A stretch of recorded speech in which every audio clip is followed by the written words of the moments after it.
Cidade submersa, crônica da grande enchente de 2020, por Farley Rocha.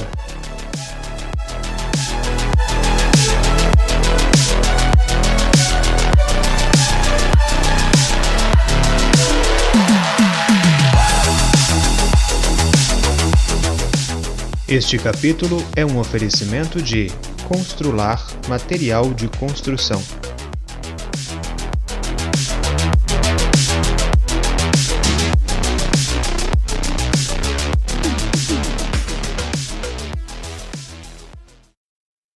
Capítulo 5. Noite de vigília à espera da enchente. A partir da meia-noite de 24 para 25 de janeiro, como vários pontos de Espera Feliz já se encontravam alagados, muitas pessoas apreensivas permaneceram acordadas, com um olho na janela observando o rio e o outro na tela do celular acompanhando as notícias que chegavam em tempo real. Muitas delas, aproveitando a estiagem depois de quase 24 horas de chuva ininterrupta, saíram às ruas para fazerem o que habitualmente chamam os locais de vigiar a enchente. No começo daquela madrugada, pequenos grupos se aglomeravam na boca das pontes da região central da cidade, especialmente nas pontes da Rua Major Pereira, da Terra Branca e do bairro Santa Cecília. Em Espera Feliz é comum que em épocas de cheia as pessoas fiquem até tarde da noite nestas três pontes observando o comportamento do rio e a intensidade da inundação. Como suas estruturas de concreto de engenharia antiga são robustas e altas em relação ao leito, elas funcionam ao mesmo tempo como porto seco e espaço para a convivência entre os cidadãos. Por interligarem as duas margens da cidade, muitos se reúnem sobre elas para compartilharem notícias e inevitáveis olhares de preocupação. Nesses três locais, o rio São João transcorria em caudalosas correntezas a 4 metros acima do normal. A esta hora, com a água já atingindo a vigia inferior das pontes, seu retângulo maciço formava uma espécie de aparador de destroços trazidos pela enchente. Geladeiras, sofás, tábuas e árvores despedaçadas iam represando o fluxo, expulsando cada vez mais o leito para as laterais. A cada 5 minutos, os que vigiavam as corredeiras barrentas precisavam dar um passo para trás no calçamento da rua para não terem seus pés encharcados. No mar, quando um navio está prestes a afundar, os ratos abandonam seus esconderijos. Mas em terra firme, quando há o prenúncio de uma enchente à vista, são as cobras, os sapos, os besouros e outros insetos invisíveis que saem em debandada de suas tocas nos matagais das margens. Próximo às pontes, pequenas multidões dessas minúsculas criaturas se formavam rente ao chão, sob a luz nublada dos postes, lutando pela própria sobrevivência. Do outro lado do São João, na direção oposta ao centro da cidade, o entroncamento da Avenida Roque Ferreira de Castro com a Rua Major Pereira já se encontrava parcialmente inundado. De longe, moradores eram vistos transitando sob os postes com água por perto da cintura, carregando objetos sobre os ombros na tentativa de salvarem alguma coisa.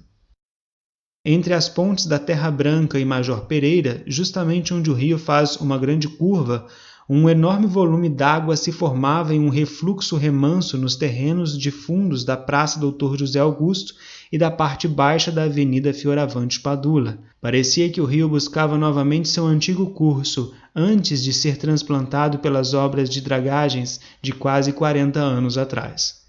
A esta altura, muitos moradores do bairro Santa Cecília e Avenida Beira Rio também já haviam sido expulsos de casa pela inundação que progressivamente embrenhava-se pelas portas e janelas. Das piores enchentes de que se tem notícia. Devido às características geográficas do Vale do Rio São João, não é raro que hajam alagamentos em épocas de muitas chuvas, principalmente nas áreas rurais, onde o leito quase sempre corre ao nível da superfície do solo, desviando-se dos morros. A exemplo do Vargedo, onde se localiza São Sebastião da Barra. Em especial durante os meses de verão, o rio costuma se espalhar por boa parte da pastagem plana ao redor. Já em Espera Feliz, uma grande extensão da área urbana foi projetada por sobrebaixadas que acompanham o leito do rio. É por este motivo que, em seu histórico de eventos importantes, há enchentes que marcaram o imaginário coletivo da cidade. A mais famosa é a de 1979. Alguns a descrevem como a maior já ocorrida até então. A região da Rua Nova, a Rua Major Pereira, um longo trecho da Rua Henrique Gripe Filho e o terreno onde hoje se localiza a Praça Dr. José Augusto ficaram parcialmente submersos. Falam que naquele tempo, como era comum ter criação doméstica de galinhas no fundo dos quintais, quando a enchente chegou, muitos bichos foram levados junto aos móveis, roupas e bicicletas dos que não tiveram tempo de retirá-los. Fotografias antigas do alto dos morros mostram uma grande mancha fluida de cor de cerâmica sobre a cidade, movimentando-se num aluvião de toras, copas de árvores e bois arrastados por quilômetros desde as distantes roças. À época, funcionava em Espera Feliz a Barbosa e Marques, uma antiga indústria de laticínios da região. A parte de trás de seu terreno divisava com a linha do rio, na margem oposta à direção da Rua Major Pereira.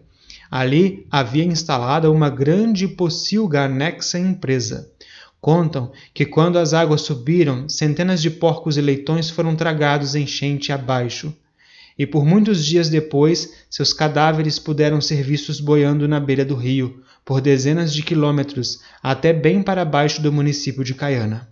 Esta cena haveria de permanecer na memória de muitos esperafelicenses como um símbolo sombrio deste desastre do passado. Embora também tenha sido um evento de grandes proporções, há 40 anos a cidade não chegava à metade do que é hoje. Muitos dos endereços que atualmente são drasticamente afetados pelas cheias, como os bairros João Clara, Santa Cecília e a Avenida Beira Rio, eram todos praticamente despovoados. Deste modo, se comparadas, a grande enchente de 2020 superou em volume e em poder de destruição, pois esta atingiu locais que a outra não chegou nem perto.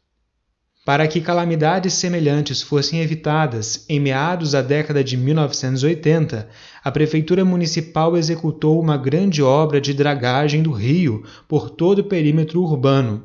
Como possuía muitas curvas, teve seu curso transplantado em alguns pontos para se ajustar à linha reta das ruas e liberar espaço para a construção de casas, especialmente na Rua João Vieira da Costa, à altura dos fundos dos supermercados Sacolão e Jacaré. Por isso, com o leito mais largo e profundo, presumia-se haver menos chances para que o rio transbordasse, mesmo com um volume maior de chuvas. A constatação do desastre. No início da madrugada de sábado de 25 de janeiro, a população de Espera Feliz se dividia em 3 categorias: a dos atingidos pela enchente, a dos não atingidos e a dos que trabalhavam incessantemente para manterem a salvo os residentes das principais áreas de risco e o funcionamento do abrigo do seminário.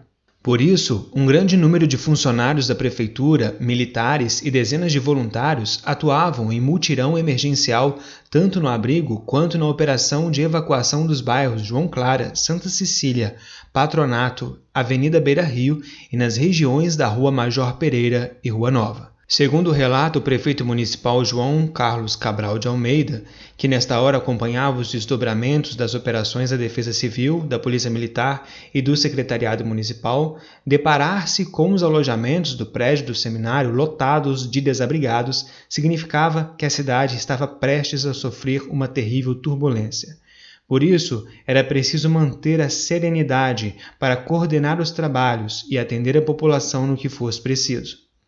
Para o prefeito, um dos momentos de maior apreensão foi quando se reuniu naquele dia com o promotor da comarca de Espera Feliz, Dr. Vinícius Bigonha Cancela Moraes de Melo, no piso inferior do fórum, cujo rio que passa nos fundos já começava a inundar as instalações do prédio. De onde estavam, preocupados quanto à segurança da população mediante a destruição que a enchente poderia causar, ambos dialogavam sobre as possíveis soluções que seriam preciso tomar frente à ameaça de um desastre. Enquanto avaliavam, Dr. Vinícius Bigonha, parafraseando um provérbio sueco, disse ao prefeito que, em águas calmas, todos os navios têm um bom capitão, prevendo que dali em diante cada agente público, cada autoridade, cada cidadão precisaria ter ainda mais força e garra, pois um importante e necessário trabalho os aguardava pela frente. Um ônibus no meio da noite. Conforme relatos dos que trabalhavam na linha de frente naquela noite, famílias inteiras tiveram que deixar suas casas sob o comando de megafones, sirenes e carros de som. A polícia militar e equipes da prefeitura conduziam-nas no traslado para os abrigos onde, em segurança, recebiam alimentos, agasalhos e cobertores. Segundo conta a secretária municipal de assistência social, Alba Barbosa, uma das responsáveis pelo abrigo emergencial do seminário e que esteve pessoalmente nos pontos de evacuação desde o início do dia anterior, por volta da 1h da madrugada de 25 de janeiro, coordenava um dos traslados no bairro João Clara ao abrigo quando um dos ônibus lotados de moradores precisou desviar a rota de retorno. A parte baixa da rua Américo Vespucio de Carvalho, nas imediações da igreja Assembleia de Deus, a 1 quarteirão de distância do rio, já estava tomada pelas águas, bloqueando o tráfego de acesso ao centro. Como a rua Carangola também estava bloqueada devido à inundação que já tinha atingido a rua Major Pereira, restou ao motorista seguir pela única via alternativa, o contorno rodoviário na parte externa da cidade acima da Praça Cira Rosa de Assis. Como não havia mais lugares no ônibus, a secretária Alba Barbosa precisou retornar em um automóvel baixo, chegando ao abrigo antes dos refugiados.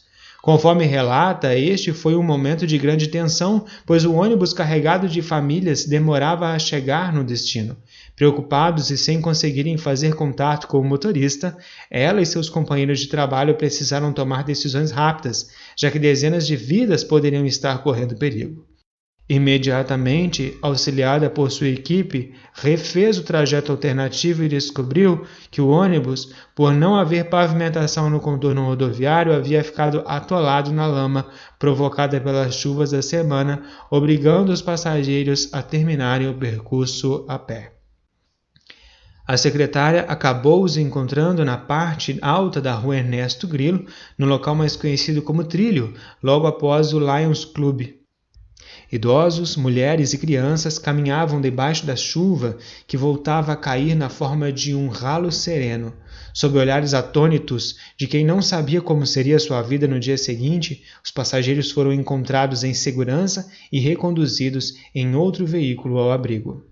Aliviados, a equipe pôde continuar seu trabalho sabendo que, pelo menos até ali, estava tudo bem.